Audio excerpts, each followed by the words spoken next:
अस्सलामुअलैकुम, welcome back to my channel Get Islam. दोस्तों, हम इस वीडियो में बात करने वाले हैं तय्यब एर्दोगान जो तुर्की के सदर है उनकी शानदार जीत के बारे में, और जो कुछ इन 15 दिनों में जो फर्स्ट फेज के इलेक्शंस हुए थे और उसके नतीजे आए थे, जब से लेकर जो अब तक जो सेकंड फेज के इलेक्शन हुए, जब तक जो कुछ हुआ है उस पर एक ब्रीफ हम नजर डालेंगे इस वीडियो के अंदर। दोस्तों, जब पहली बार इलेक्शन हुआ था फर्स्ट फेज के, यानी फर्स्ट वाला जो फर्स्ट राउंड हुआ था इलेक्शन के तुर्की में, बहुत कांटे का मुकाबला था दोनों के बीच में। कमाल किलिचदारोग्लू जो तय्यब एर्दोगान के मुखालिफ खड़े थे, उनको भी 45% वोट मिले थे। दोस्तों, आप सोच रहे होंगे इनको 45% वोट कैसे मिल गए तय्यब एर्दोगान के मुखालिफ में। आपको जानना जरूरी है कि तुर्की के अंदर तय्यब एर्दोगान के खिलाफ सारी पार्टियां एक हो चुकी थी इलेक्शन से पहले। तो जो एक कमाल किलिचदारोग्लू को आप देख रहे हैं, ये एक पार्टी नहीं है, ये बहुत सारे पार्टियों का एक मजमुआ है,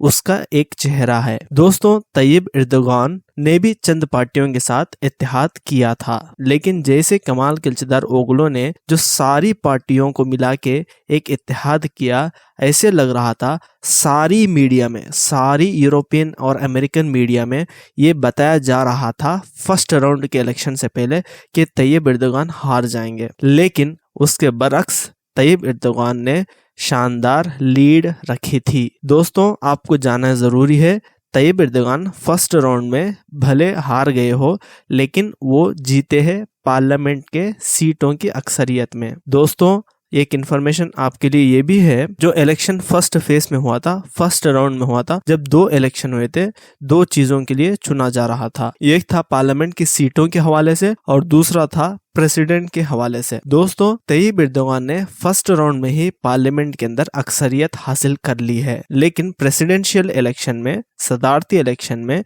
उन्होंने अक्सरियत हासिल नहीं कर पाए। आपको पता होगा कि तय्यब एर्दोगान को 49.52% वोट मिला था। तो जरूरी था तुर्की के इलेक्शन के हिसाब से कि कोई भी 50 के ऊपर वोट मिलेगा वही कामयाब हो पाएगा। अगर से किसी को भी 50 के ऊपर वोट नहीं मिलेंगे, इलेक्शन फिर से करवाए जाएंगे, जो 28 मई को हो गए थे। इस 28 मई के दिन जो इलेक्शन हुए थे, उस इलेक्शन में ये अंदाजा लगा रहे थे और सारे चैनल्स के अंदर सर्वेस दिखाए जा रहे थे कि तय्यब एर्दोगान आसानी के साथ जीत जाएंगे। दोस्तों, आपको पता हो कि तय्यब एर्दोगान पहले 2018 में और उससे पहले जो इलेक्शंस हुए थे, सदारती इलेक्शन हुए थे, उसमें भी बराबर 52%, 51%, इसी हिसाब से लीड लेते हुए कामयाब हुए थे। और इस बार भी 52 यानी 52.5% से वो कामयाब हुए हैं। दोस्तों,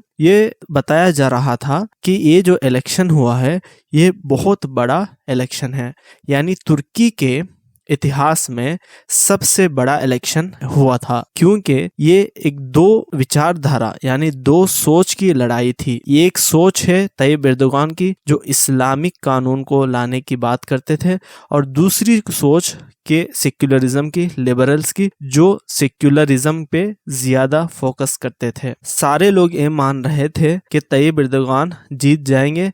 इस बार बहुत सारे कानून तुर्की के अंदर चेंज होने वाले हैं, इसी का अंदाजा लगा रहे थे, और इसी के अंदाजे से कमाल किलिचदारोग्लू ने बहुत ज्यादा एग्रेसिव कैंपेन तय्यब एर्दोगान के खिलाफ किया था, लेकिन कामयाब नहीं हो पाए। तो आखिरकार 28 मई को इलेक्शन हुए और उसी दिन नतीजा आया, जिसमें हमें साफ पता चल गया कि तय्यब एर्दोगान बड़ी शानदार जीत के साथ कामयाब हो गए। दोस्तों, इस इलेक्शन से पहले बहुत सारा वाकयात हमें देखने को मिल रहा था कि यूरोप और अमेरिका में बहुत ज्यादा तय्यब एर्दोगान के खिलाफ न्यूज़ चलाई जा रही थी और कमाल किलिचदारोग्लू को जीतने की कड़ी संभावना बताई जा रही थी, लेकिन इसके बरअक्स तय्यब एर्दोगान बिल्कुल इजीली जीत गए, जैसे वो जीतते आ रहे थे, यानी 52-53% से जो जीतते आ रहे थे, उसी हिसाब में वो जीतते आ रहे हैं और जीते भी। कि इससे साबित हो गया तय्यब एर्दोगान आज भी लोकप्रिय नेता है तुर्की के अंदर। तो दोस्तों, लोगों का ये कयास लगाया जा रहा है इस बार जो तय्यब एर्दोगान का जीतना बहुत अहम रखता है, क्योंकि आपको पता होगा तय्यब एर्दोगान पिछले 20 सालों से तुर्की के हुक्मरान बने हुए हैं, यानी तुर्की पर हुकूमत कर रहे हैं और ये इम्कान लगाया जा रहा था कि इस बार वो हार जाएंगे, लेकिन ऐसा नहीं हुआ, भारी बहुमत के साथ जीत गए। आप अंदाजा लगा सकते हैं, एक तरफ तुर्की की सारी पार्टियां और एक तरफ तैयब एर्दोगान। इससे आपको अंदाजा लग चुका होगा कि तैयब एर्दोगान के खिलाफ कितना कड़ा मुकाबला था, लेकिन अल्लाह ने उनको जिता दिया। तो अल्लाह तबारक व तआला कुरान में फरमाते हैं, ये सारी ज़मीन अल्लाह रब्बुल इज़्ज़त की है, वो जिसे चाहे बादशाह बनाए, जिसे चाहे बादशाह नहीं बनाए। तो दोस्तों इस वीडियो में इतना ही। दोस्तों आप क्या सोचते हैं तैयब एर्दोगान के जीतने के बारे में? कमेंट सेक्शन में कमेंट करके आपके राय और व्यूज जरूर हमें बताएं। जब तक के लिए अल्लाह हाफिज।